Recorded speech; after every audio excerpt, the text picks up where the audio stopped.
Buenas tardes, muy bien. Estamos muy contentos de ver este salón de actos con un número destacado de personas interesadas, sin duda, en el libro antiguo y en el patrimonio bibliográfico, porque el acto que tenemos hoy es un acto muy especial para la Biblioteca Nacional.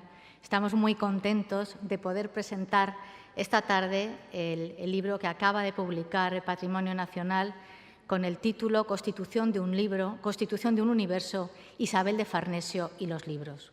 Un trabajo de investigación como no muchas personas pueden hacer, pero sí su autora, María Luisa López Vidriero, directora de la Real Biblioteca desde el año 1990 y persona muy querida y valorada en esta casa, en esta Biblioteca Nacional, donde ha sido directora del Departamento de Referencia entre 1986 y 1990, María Luisa, en aquellos años. Le acompaña Fernando Bouza, catedrático de Historia Moderna de la Universidad Complutense de Madrid, especializado en la cultura escrita de esa época y una persona referencia para cualquier cosa que tenga que ver con la cultura escrita en la Edad Moderna. Y también está hoy con nosotros José Luis Díez, director de Colecciones Reales de Patrimonio Nacional, institución que ha editado generosamente este libro, cosa que debemos agradecer de verdad, de corazón, desde la Biblioteca Nacional, y que además este libro inaugura una colección con el atrayente nombre de Librerías Históricas, Bibliotecas Reales Privadas, que nos va a permitir reconstruir a través de los libros, a través de la historia de las bibliotecas, la historia real de nuestra monarquía, de aquello que poseían nuestros monarcas y las reinas también, las reinas consortes y los infantes. Bueno, pues como digo, es un día muy importante por el significado que esta presentación tiene para la Biblioteca Nacional. Isabel de Farnesio fue una persona, no voy a hablar de ella porque Fernando Bouza y María Luisa lo harán con muchísimo más conocimiento y propiedad que yo, pero llegó a España en 1714 y desde entonces tuvo un enorme interés en formar una biblioteca. Le acompañó ese espíritu ilustrado de su marido, de Felipe V, el primer rey de la monarquía Borbón, que llegó a España con una idea radicalmente distinta que teníamos en este país.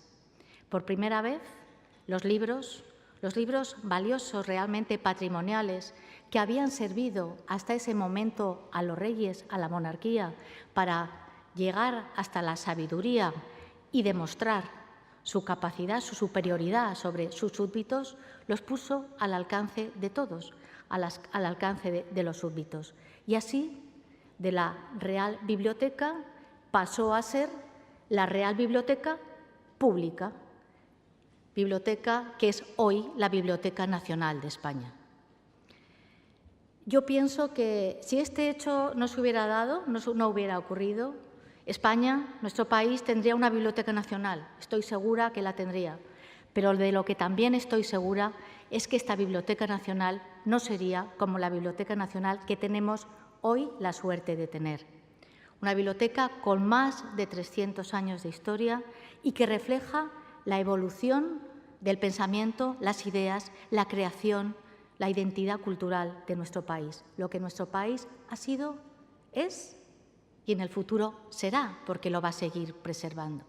Este espíritu, recogido de la mano de Felipe V, lo trajo también Isabel de Farnesio a España. Este espíritu ilustrado y capaz de formar una grandísima, inmensa biblioteca de la que luego nos hablarán. Este trabajo de investigación solamente lo podía hacer una persona con el rigor, la capacidad y, sobre todo, la consideración hacia lo que el patrimonio bibliográfico significa, que tiene María Luisa López Vidriero. Muy pocas personas son capaces de hacer este camino, este largo recorrido en solitario, un camino casi de arqueología bibliográfica para identificar en inventarios ilegibles, muchas veces con datos equivocados o incluso sin inventarios, más de 3.000 títulos, más de 3.000 registros y, sobre todo, lo más importante, localizar el ejemplar físico en algunas bibliotecas, fundamentalmente en la Biblioteca Nacional de España, que es donde la colección ingresó. Así que, María Luisa, yo no tengo más que, comprenderás, palabras de agradecimiento, de reconocimiento hacia tu trabajo y animarte a que lo sigas haciendo, y a todos los investigadores que algunos nos acompañan en este momento, trabajan en esta casa, que sigan esta línea de investigación. María Luisa cuenta en la introducción de su trabajo que en el año 1772, cuando ingresó la biblioteca aquí, parte de la biblioteca aquí, Juan de Santander, entonces director de la Real Biblioteca Pública, hoy Biblioteca Nacional, dijo que trataría de asegurar la memoria de este gesto. Hablamos del año 1772. Yo creo que hoy, por fin, Juan de Santander puede ver reconocido su deseo, puede ver realizada esa idea que tuvo y que durante tanto tiempo hemos casi dejado de reconocer. Así que muchas gracias, María Luisa, enhorabuena por el trabajo y bienvenido sea a esta casa. Y ya, sin más, cedo la palabra a José Luis Díez. José Luis, tu turno.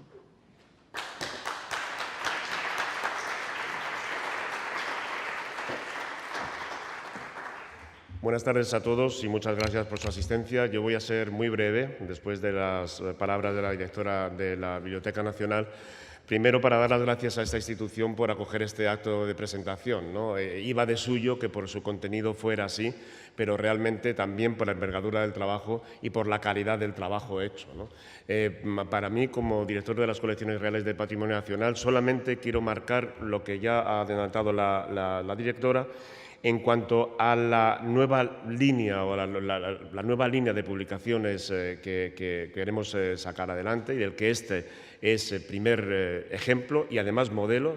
Saben ustedes muy bien que cuando uno se implica en una nueva línea editorial, lo primero que tiene que concebir es el modelo que quiere seguir y que tiene que servir para el resto de las ediciones, ¿no? Por tanto, en ese cambio de rumbo, en un camino ya muy largo que traía la Real Biblioteca desde hace muchos años, de la mano, por supuesto, de su directora, de María Luisa López Pidiero, en la publicación de todos los inventarios, de los distintos inventarios de los conjuntos más importantes de la Real Biblioteca.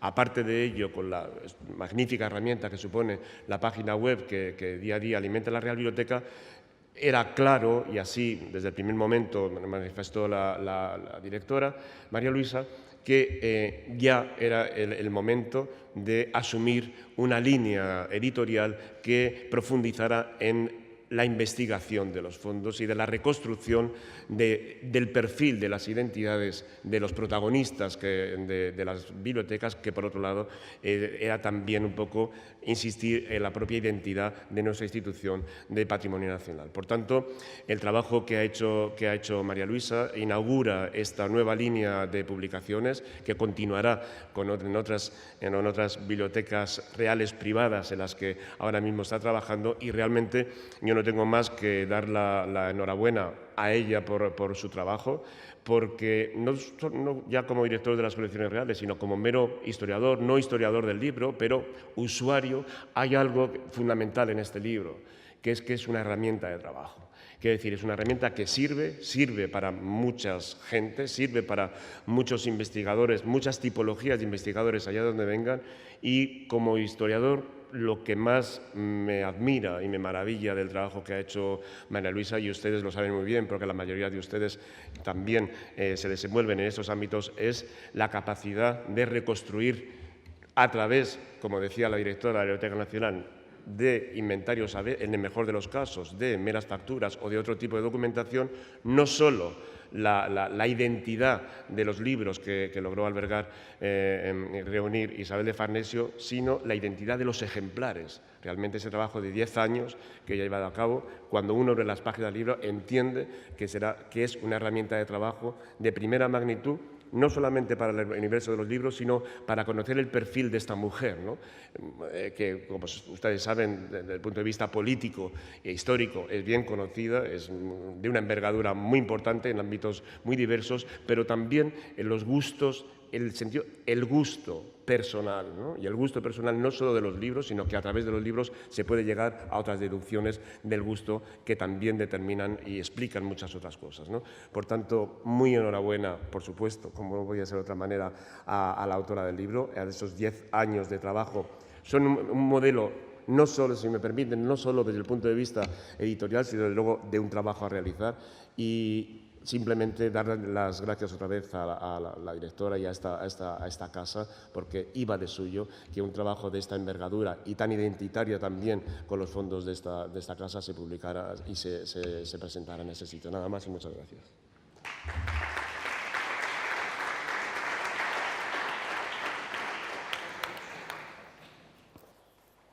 Bueno, yo le arrebato un momento la palabra a Fernando Bouza, porque tengo que agradecer evidentemente el hecho de estar aquí hoy. Primero, sobre todo a Ana Santos, por la generosidad con la que acogió esta investigación, las facilidades que me dio absolutas para todo, el haberme sentido después de tantos años de ausencia en la biblioteca, metida en los depósitos, observando a pie de depósito el cambio enorme producido en los años desde que yo dejé la Biblioteca Nacional en el año 90. Gracias, porque muchas de las personas que han sido indispensables en esta investigación, y a nadie se le oculta que una obra de 3 volúmenes, si no hay un equipo, no detrás, sino al lado del autor, no se hace. Entonces, como todos esos ángeles custores de este trabajo están aquí hoy, en su mayor parte les doy las gracias, porque sin ellos no hubiésemos llegado hasta el final. Y, por supuesto, muchísimas gracias al director de Colecciones Reales, a José Luis Díez, porque cuando les puse la idea de inaugurar una nueva línea editorial, porque los catálogos estaban en línea, eso era una vía no era una vía de investigación, es una vía de identificación que funciona perfectamente y que la tenemos más o menos controlada.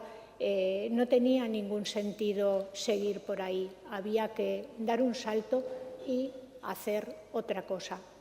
Lo acogió perfectamente, lo entendió sin más vueltas y apoyó con gran generosidad y con gran entusiasmo el llevar adelante esta línea editorial que nos llevará en el paso siguiente a Carlos III y esperemos al final del todo terminar con las bibliotecas de las infantas hijas de Carlos IV y María Luisa de Parma.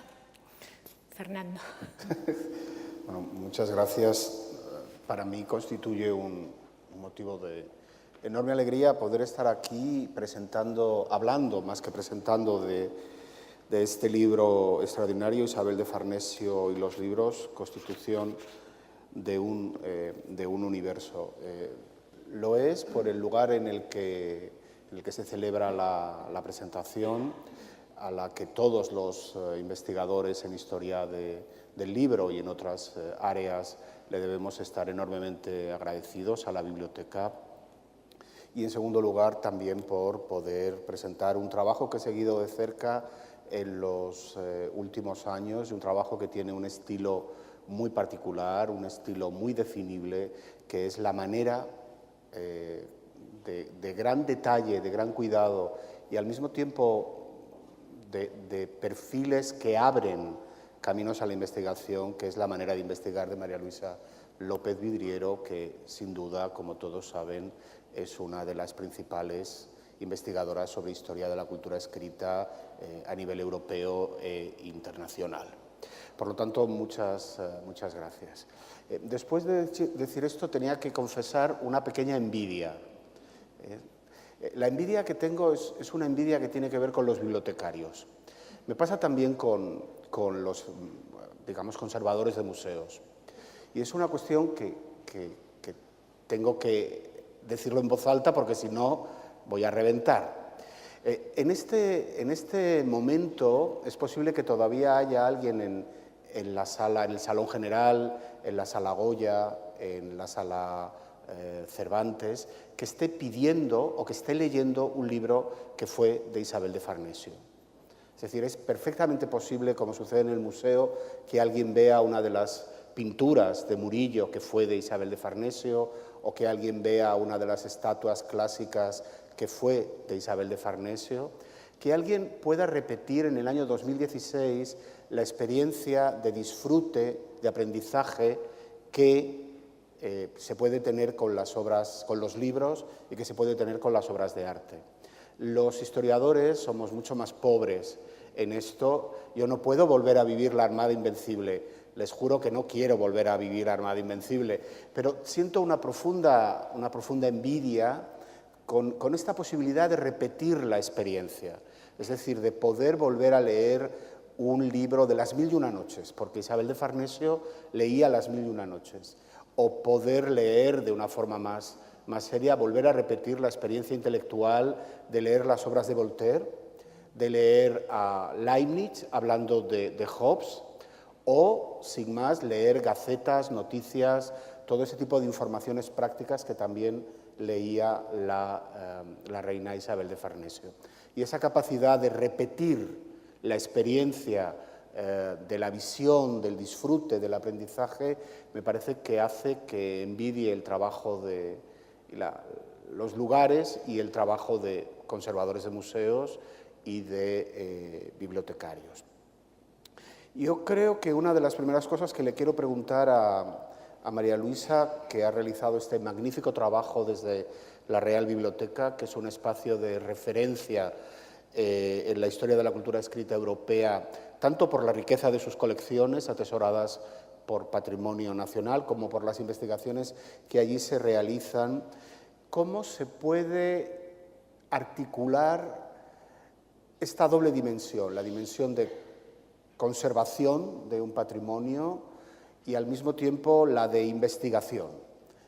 ¿Cómo, desde la perspectiva de su experiencia durante muchos años trabajando e investigando, cómo se puede equilibrar esa doble realidad?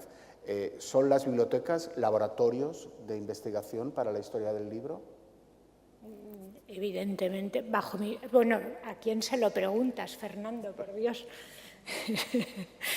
Sí, una biblioteca de memoria como es la Real Biblioteca, como es la Biblioteca Nacional, con las peculiaridades que tiene cualquier biblioteca que es depósito de memoria, es un centro de investigación, solo puede ser un centro de investigación y realmente se convierte en un centro de conservación, dejando a un lado esa conservación física de los fondos, se convierte en un centro de conservación desde el momento en que la investigación te ha llevado a conocer cuál es la historia de esos fondos y a ponerlos en relación.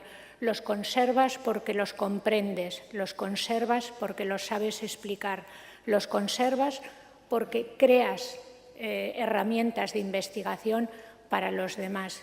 Y si no, no los conservas físicamente, pero no estás avanzando absolutamente nada en la conservación del conocimiento histórico, que es lo único que nos puede interesar. Entonces, primera conclusión, para no ser un almacén de libros, las bibliotecas no deben ser solo lugares donde se investiga, sino que deben investigar ellas mismas. Pues, enhorabuena a Patrimonio Nacional porque ha sabido convertir la Biblioteca de Palacio en un verdadero laboratorio de investigación con una marca de calidad extraordinaria en España y fuera de España. Bueno, la segunda cuestión tiene que ver con el personaje, que es un personaje muy potente. Preparando unas notas para esto, recordaba una carta del embajador francés a propósito de la mujer de Luis I, Luisa Mademoiselle, Luisa María de Orleans, que decía: no sabemos nada de ella, es como una hoja en blanco. Cosa que me parece interesante porque tiene que ver con las metáforas tomadas del mundo de la escritura. Sin embargo, de Isabel de Farnesio tenemos nada menos que una biblioteca completa. He apuntado aquí algunas cifras. Entre los distintos catálogos de inventarios conservados había 2.500 ejemplares en el Buen Retiro, 575 en la biblioteca de campaña. Luego se han recuperado una serie de libros que fueron de la reina a través de un trabajo muy minucioso, un trabajo extraordinario por su carácter en facturas localizadas en archivos, y luego una serie de textos que aparecen fuera de catálogo. Es decir, tenemos una biblioteca enorme, una biblioteca de más de 3.800 entradas o asientos, que es realmente muy grande. Y, en segundo lugar, tendremos un número de ejemplares localizados de más de 1.300, si no me equivoco. Sí, es un porcentaje muy alto. Es un porcentaje realmente muy alto para los estándares. Yo quería, en este sentido, hacer una pregunta. De la misma forma que en la época ya utilizaban este tipo de metáforas en las que las reinas eran retratadas en formas de cultura escrita, es decir, la nueva reina de la que no sabían nada más que algunos cotilleos indecentes, me adelanto a decir, era como un papel en blanco. ¿Cuál es el retrato de la reina Isabel de Farnesio en esta pintura que ella misma ha retratado, en la que ella misma se ha retratado? Utilizas algunas veces en el libro la figura del espejo. Sí.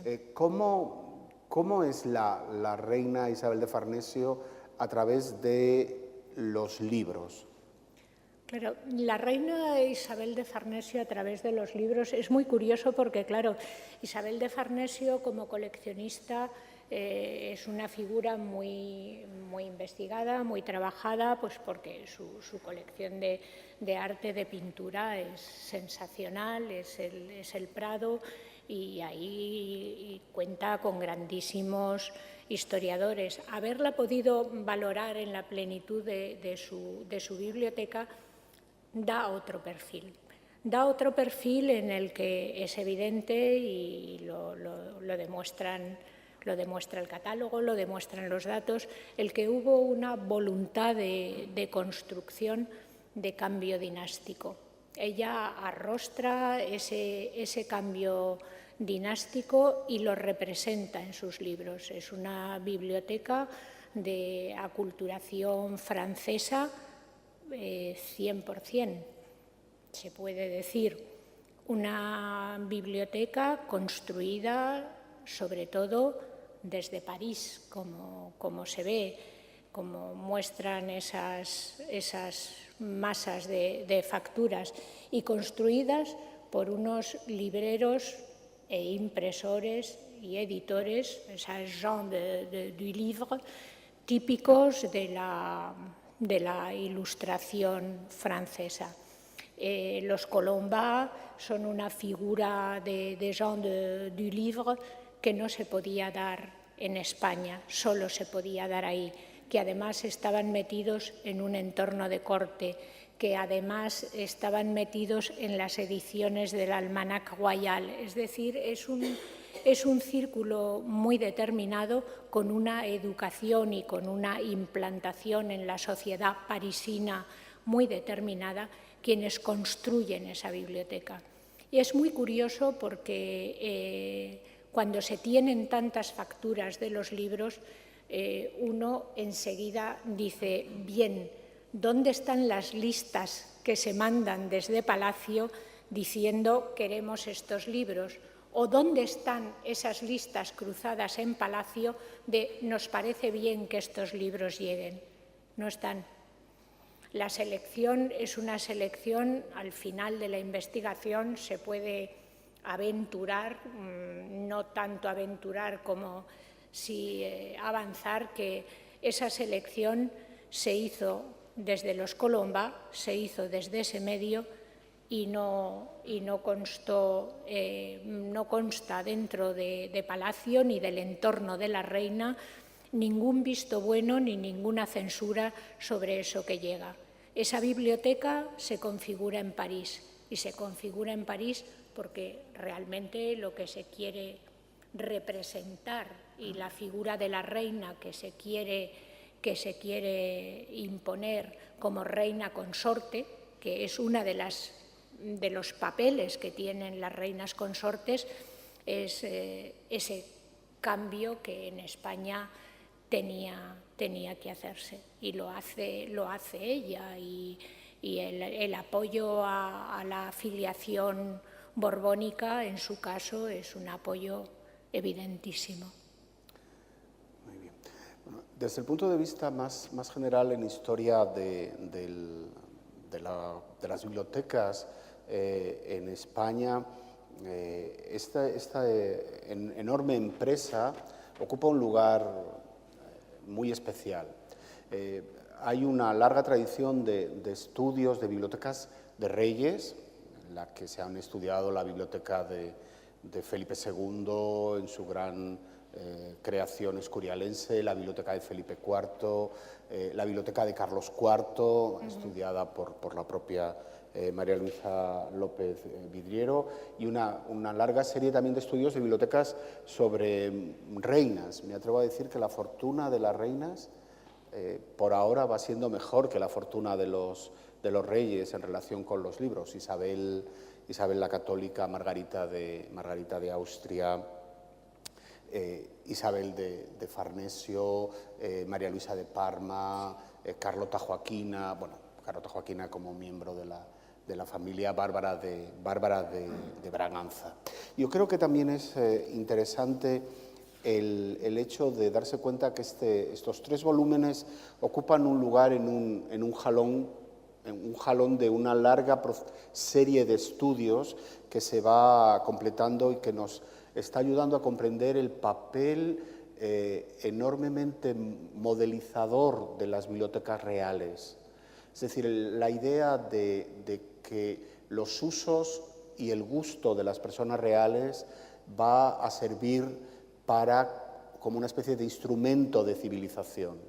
Esto, no con la palabra civilización, surge en el siglo XVI, yo lo siento, pero todo lo llevo al siglo XVI, como algunos de los aquí presentes lo saben, es decir, ya a finales del reinado de Felipe II ya hay impresos donde la ropa, la forma de vestir de Isabel Clara Eugenia se presenta como un modelo para que vistan las damas y no gasten tanto en ropa, es decir, que ya se está utilizando la real familia como un modelo para la vida, digamos, para las prácticas cotidianas. Mi pregunta va ahora por este camino. Los intereses de la familia, no solo los intereses de la dinastía, los intereses de la familia, viendo las listas de libros, que son mucho más que listas, que están los ejemplares localizados, etc., hay siempre un recuerdo de Parma, el papel que ocupa digamos, la herencia italiana en la biblioteca y en la figura de Isabel de Farnesio. ¿Cómo lo has podido ver? Sí, porque es evidente, o sea, ¿qué lugar ocupa la memoria? Bueno, ¿qué lugar ocupa la memoria en la educación de la mujer? Porque evidentemente todo esto también hay que llevarlo y hay que verlo desde la tratadística del 18 sobre la educación de la mujer, y qué se espera en la tratadística del 18 que la mujer tiene que hacer como ese depósito de memoria familiar, y ella se constituye a sí misma como un depósito de memoria familiar. A mí una de las cosas que más me llamó la atención cuando empecé a trabajar en su biblioteca es que los manuscritos de la educación de Felipe V, que están en esta casa, forman parte de su biblioteca desde 1739. Es decir, que el rey está vivo, pero la memoria de su educación, su memoria juvenil, está ya como monumento en la biblioteca de la reina. Ella es depositaria de esos monumentos que como tales los reconoce Carlos III, y por eso los manuscritos de Felipe V no entran en la tasación post-mortem, y Carlos III dice que pasen directamente a la Secretaría de Estado. O sea que ese valor de que esos son los pilares de la memoria familiar los tiene Isabel de Farnesio, los tiene Carlos III. Eso en cuanto a esa figura de la reina, depósito de la memoria borbónica, de su marido. Pero pasa lo mismo con Italia. Lo que yo he llamado la memoria farnesiana, y ella es también un depósito de memoria farnesiana, en una medida más pequeña, pero lo es. En cuanto te pasas a analizar los impresos, dentro de los impresos italianos, el lugar que ocupa Parma, o que ocupan el conocimiento de esa memoria de los Farnesio, es un instrumento importante. En ella se unen esas dos memorias, e iconográficamente también hay grabados en esta casa maravillosos en los que los retratos de los Borbones, los retratos de los Farnesio, con toda la familia real delante, y ella sosteniendo en sus brazos a Carleto, significa que ella es el tronco de unión de esas dos memorias. Pero la memoria farnesiana es una memoria, ella es un depósito de esas dos memorias. Y a mi modo de ver, como saben, no solo un depósito, es decir, la importancia de Isabel de Farnesio en la recuperación de los territorios, no solo de la memoria, sino que ella, que ha tenido, digamos, la segunda esposa, sus hijos están un poco lejos de la herencia del trono de España, y ella se ocupa de reivindicar su propia memoria, que es una memoria farnesiana, pero también es una memoria Medici, una memoria florentina, que también se ve muy bien en el texto. En esto, el inventario, cuando vean el libro, hay un ejercicio que les recomiendo, que es leer los índices directamente.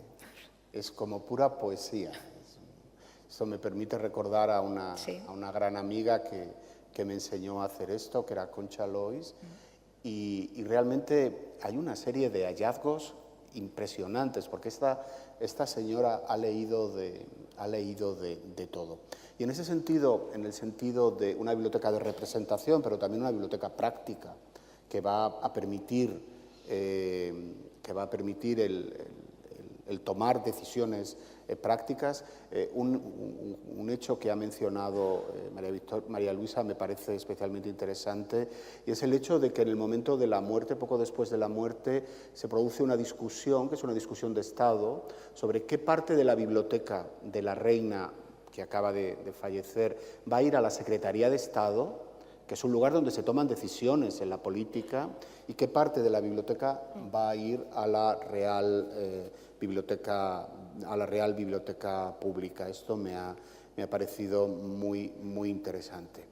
Bien, una pregunta. ¿Cómo fue ese proceso, y al final cuáles crees que fueron los criterios que llevaron a la división de los textos? ¿Más noticias, tratados, relaciones diplomáticas que había acumulado la reina por propia voluntad a lo largo del tiempo para la Secretaría de Estado? ¿Más una biblioteca de memoria para la Real Pública? No, yo creo que lo que está claro es que los manuscritos de Felipe V, que Carlos III considera un patrimonio propio familiar, entran sin discusión, y lo demás es toda esa parte de Estado que contiene la biblioteca de Isabel, de la reina. más una purga previa que se hace de papeles de Estado que constaban en esa biblioteca y que se censuran directamente, como es toda la parte de Scotti, que se quemó. Hubo una censura sobre papeles que eran papeles de Estado en la Biblioteca de la Reina y que se decidió que debían quedarse allí con la cabaña de la granja y todo lo demás. ¿Puedo contar la historia de la cabaña? Volatilizadas en el aire. Bueno, eso de la historia de la cabaña es una cosa que me ha parecido fascinante de este libro y de esta investigación, y es que hay un capítulo que empieza hablando de vacas, y un lector se sorprende al ver qué es esto de las vacas. Entonces resulta que Isabel de Farnesio tiene dos grandes núcleos en su biblioteca. Una es una biblioteca que es la biblioteca que está en el Buen Retiro, que está en unos grandes muebles, y luego hay una biblioteca, digamos, de campaña que acompaña a la reina allí donde vaya, cosa que es bien interesante. Sí. Y ahora quería hablar de esto. Junto con estos libros que acompañan a la reina de un sitio a otro, hay una cabaña de vacas que van de un sitio a otro y que son ordeñadas para que tome la reina la mozzarella. La mozzarella, imaginamos que alguna sería búfala o algo así. En cualquier caso, esta idea de la cabaña de vacas de Isabel de Farnesio, que terminó claramente con la muerte de la reina, terminó la biblioteca, terminaron las vacas, por eso hemos pasado una semana muertos de risa intercambiándonos mensajes y hay fotos de vacas de todo pelaje. Me parece especialmente interesante porque es cierto que hay una parte de la biblioteca de Isabel de Farnesio, como posiblemente hay una parte en todas las bibliotecas de personajes reales, de personajes egregios, que tiene que ver con la representación. Pero indudablemente estos libros que se lleva la reina de un sitio a otro son libros que nos están hablando de otras prácticas, sí, que son libros que nos hablan de disfrute, de lectura, etcétera, etcétera. Es decir, que creo que los hace especialmente interesante. Por ejemplo, en otra de las bibliotecas reales de las que se ha nutrido la Biblioteca Nacional, que es la biblioteca de Felipe IV, en la Torre Alta del Alcázar, hay una serie de libros que están en el lugar donde despacha el rey, pero luego hay una serie de libros que están en el retiradizo. Y en el retiradizo es otro lugar, hacia el Jardín de la Priora, en el Alcázar, que es el lugar donde el rey lee, pero no porque trabaje, sino porque el rey disfruta. Y en ese lugar había un cuadro maravilloso, que era la Laguna Estigia de Patinir, así es que Felipe IV leía los libros con ese cuadro de Patinir tan impresionante. Bien, una cosa importante de este trabajo magnífico es que nos presenta la biblioteca, como dice el título, Constitución de un universo. En la idea, y por esto te pregunto, de que se trata de una fabricación, de un producto inventado. En ese sentido, la biblioteca de Isabel de Farnesio, si me permiten la expresión, no solo es un asiento de libros, no es un almacén de libros, sino que es un hecho en sí mismo. Es una realidad que sucede, como sucede en las batallas. La biblioteca de Isabel de Farnesio sucede como sucede la batalla de Almansa y debe ser estudiada como sucede, como se hace con los hechos, porque es una biblioteca constituida por libreros, agentes de libro, la voluntad de la propia reina, las cartas de la de San Pedro desde París, los pagadores de los libros, los muebles, los encuadernadores, toda esta idea de un espacio construido y que solo se puede reconstruir sobre la base de un trabajo enorme de investigación de fuentes de primera mano en archivos nacionales e internacionales, como se ha realizado, para ver realmente cómo se construye una biblioteca más allá de su contenido. Y esto yo creo que es una de las grandes aportaciones que convierten ese trabajo en un trabajo modélico.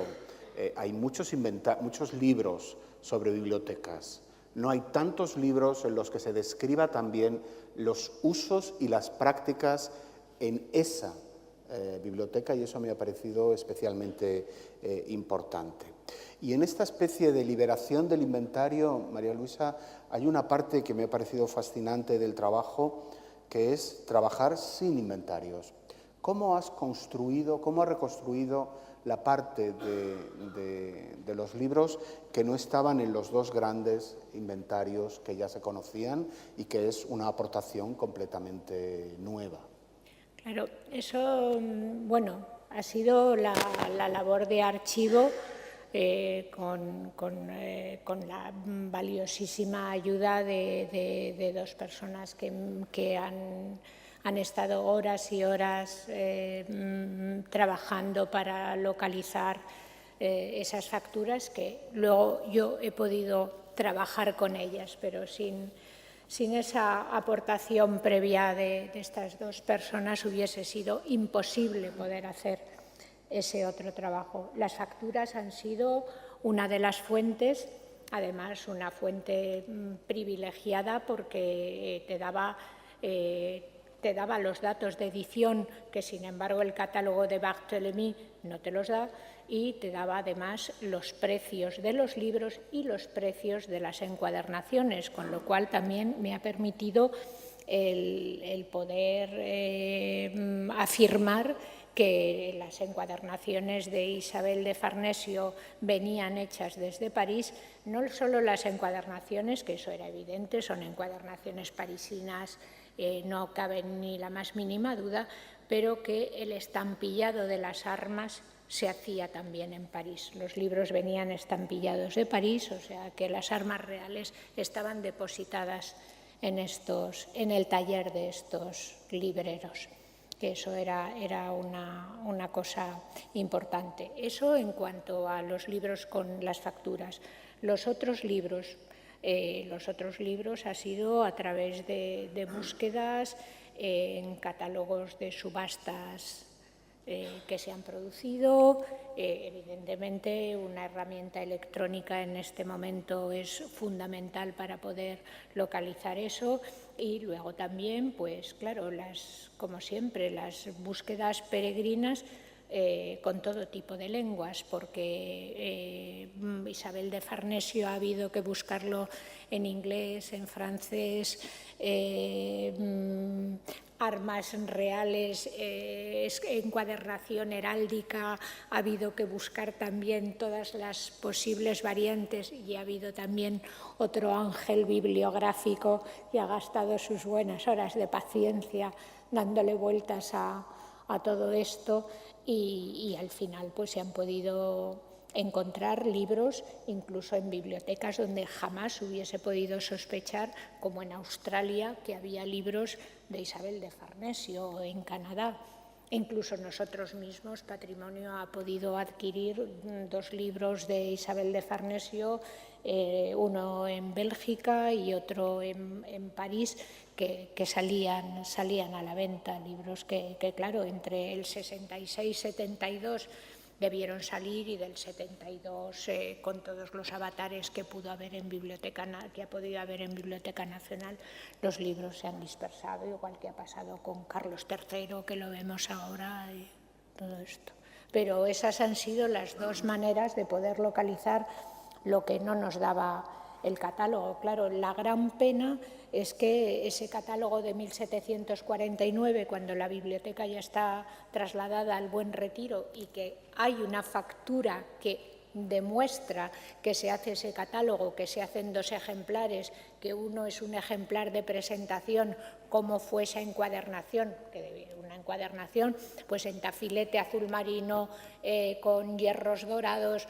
O sea, ves el catálogo y dices, sí, lo veo y no lo tengo, porque no está en la Biblioteca Nacional, no está en Palacio, no está en ninguna parte. ¿Qué pasó con ese catálogo?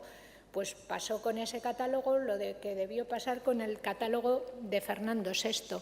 Está la factura, está descrito el catálogo, lo puedes visualizar a través del que es el de Carlos III de 1760, pero ese catálogo se perdió en el Buen Retiro. Sin embargo, el de Bárbara de Braganza sí entró aquí, pero entró aquí por compra con la Biblioteca Gallardo. No entró directamente del Buen Retiro, o sea que es que los azares de los libros son, como tú sabes mucho mejor que yo, inmensos. Bien. Bueno, otra cuestión que me parece extraordinario de este trabajo es que le ha prestado, en esa idea de que una biblioteca solo puede ser explicada con los criterios de una época, se ha prestado un especial interés, una especial atención a explicar cómo es la literatura del XVIII sobre cómo debe ser la biblioteca de una reina, la biblioteca de una dama, una biblioteca construida sobre una forma de ideal, cosa que es muy propia de la Restauración, de la Ilustración. Hay un modelo de biblioteca ideal para mujer. Y esos libros, como se muestra efectivamente en este estudio, en esta investigación, están en la biblioteca. Pero en la biblioteca también está el propio gusto de la reina Isabel de Farnesio. Y a veces tengo la sensación, y esto ya es como nos decían, algo que empieza a ser mi propio trabajo sobre este instrumento de trabajo, me da la impresión de que o se trata de una ilustración sentimental o realmente la reina ha tenido el ideal de biblioteca de la Ilustración, pero se lo ha pasado mejor leyendo una biblioteca galante, una biblioteca de cuentos de hadas, muchas obras escritas por mujeres, ha leído a Gracián en ediciones del XVIII, a Castillo Solórzano, a autores del barroco en el siglo XVIII, de forma que ha tenido una biblioteca de la Ilustración, es evidente, pero ha tenido una biblioteca de gusto, como dices en uno de los puntos, tardobarroca. Sí. ¿Cómo hacemos esto? Porque, como digo, o la Ilustración del XVIII se entiende mejor desde el barroco que contra el barroco, que sería mi planteamiento, Sí. o realmente se trata de una biblioteca de ilustración galante. Sí, es que hay una parte de la biblioteca de Isabel de Farnesio que es una biblioteca du grand siècle, recoge todo lo que es esa novela du grand siècle y lo recoge sobre todo en Campaña. Y además ella era lo que es muy curioso es que los pocos datos personales y de gusto que hay muy directos de la reina, aparte de las gacetas, de los almanaques, de decir en un momento determinado, a mí encuadernaciones en negro de ninguna de las maneras, que a mí aquello me hizo muchísima gracia. Sí, es viuda, pero a ella lo del negro no le gustaba nada. Son las novelas de caballerías.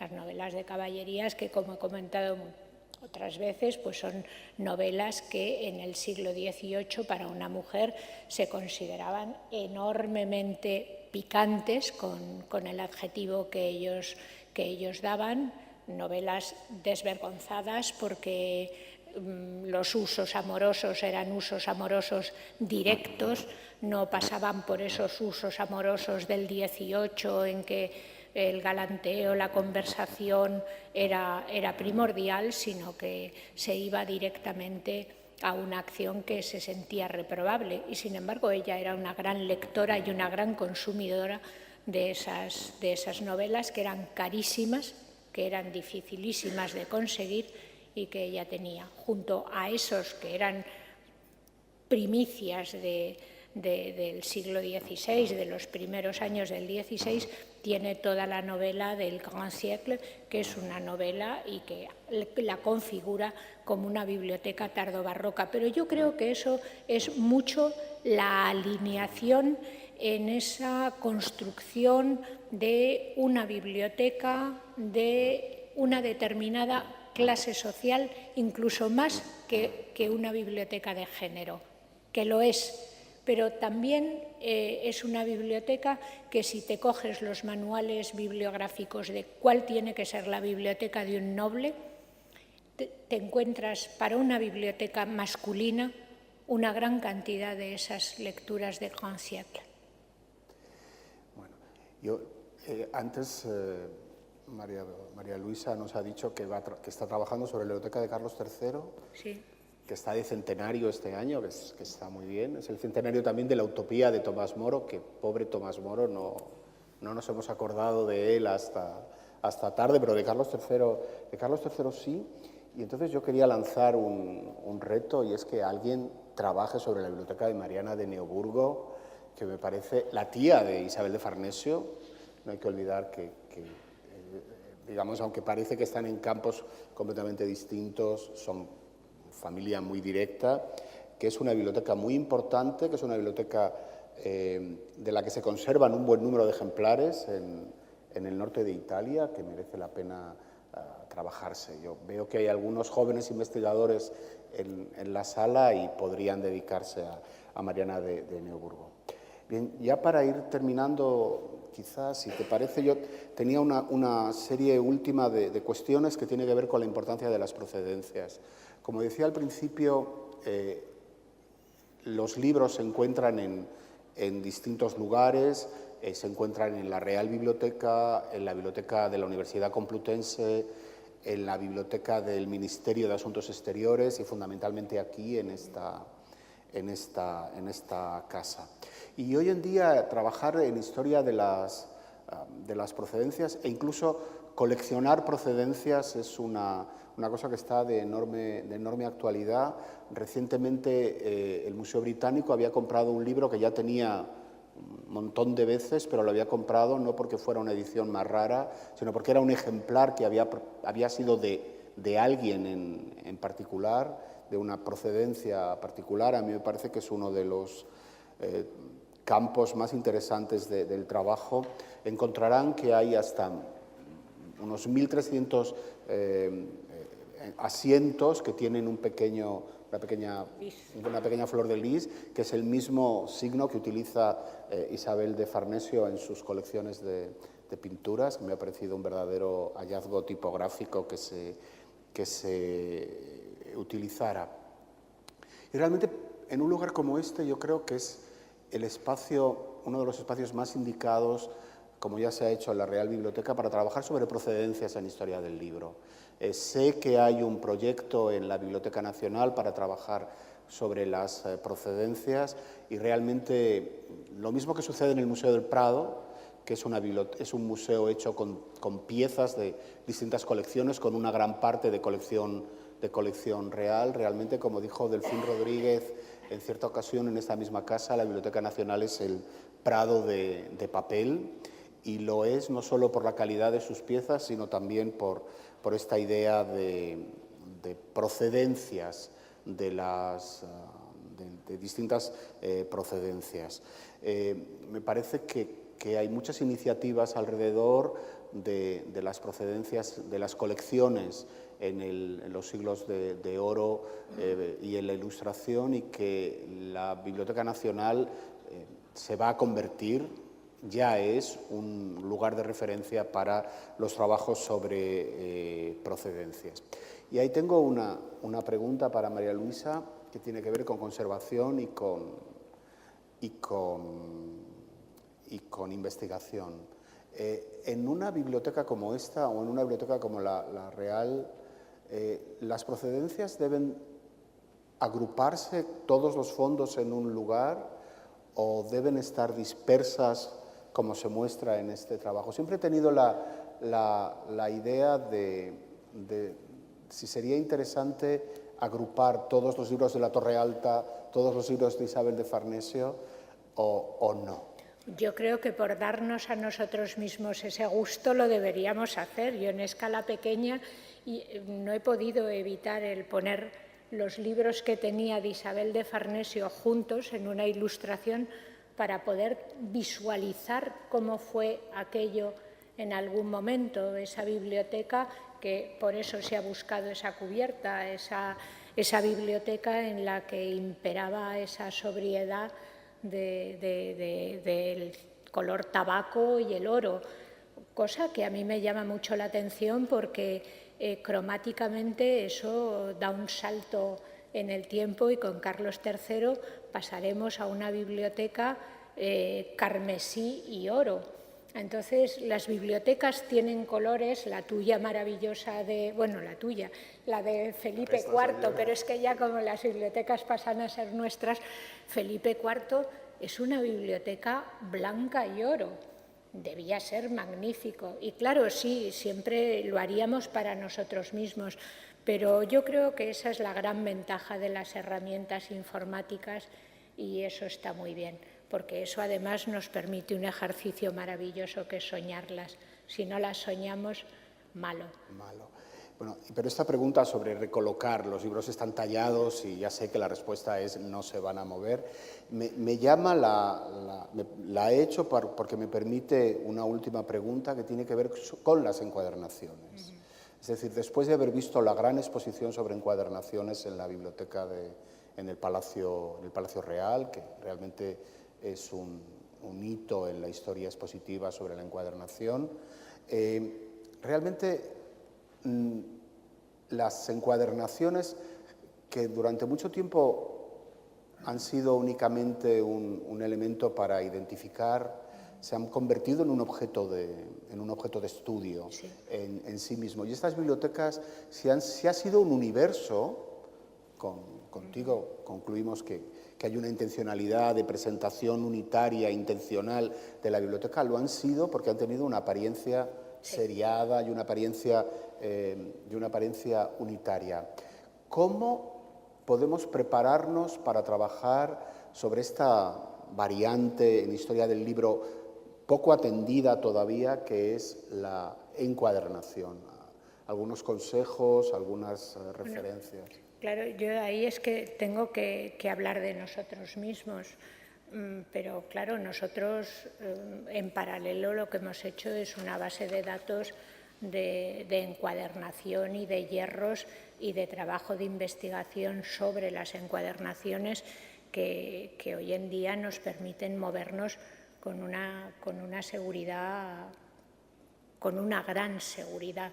Yo ahora mismo con un libro cerrado, y eso me pasa muchas veces en la sala de investigación, alguien me pregunta y le digo, no, este libro 1808 entró aquí, pero ¿por qué?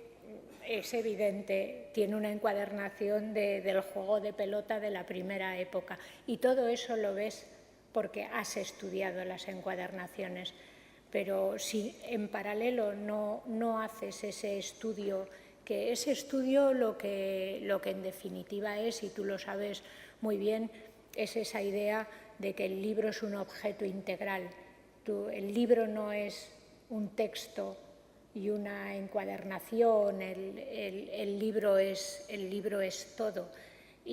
O lo comprendes de esa manera, lo estudias de esa manera y creas las herramientas de investigación desde ese punto de vista, o jamás puedes comprender una colección, sobre todo cuando es una colección real, que es un palimpsesto de colecciones nobiliarias, de colecciones humanísticas, y que asume toda una larga tradición. Y la única manera, una de las maneras para poderlas entender, es entenderlas integralmente desde sus encuadernaciones, porque las encuadernaciones tienen una intención clarísima. Yo cierro con Carlos III diciendo que para mí una de las grandes sorpresas cuando me he metido a trabajar con Carlos III ha sido, a través de las facturas, encontrarme que evidentemente el grueso, una parte muy importante de su colección, es la colección real de Fernando VI. Pero claro, hay una parte de la colección de Fernando VI determinada, muy significativa, que se encuaderna toda igual y con el superlibros de Felipe V. Claro. Entonces, eso no hay manera de estudiarlo separadamente, porque resulta que esos libros que se encuadernan de esa manera todos juntos y con las armas de Felipe V, son instrumentos históricos de la monarquía hispánica del siglo XVII. Si separas una cosa de otra, no has entendido nada.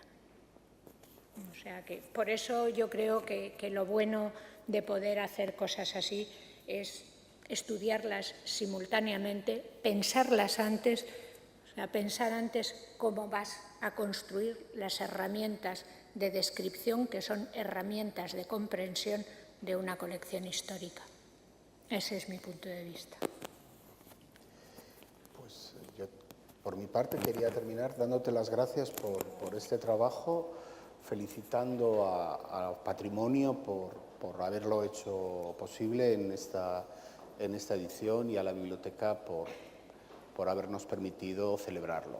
Gracias muy especiales por haberme dejado disfrutar con vacas y libros.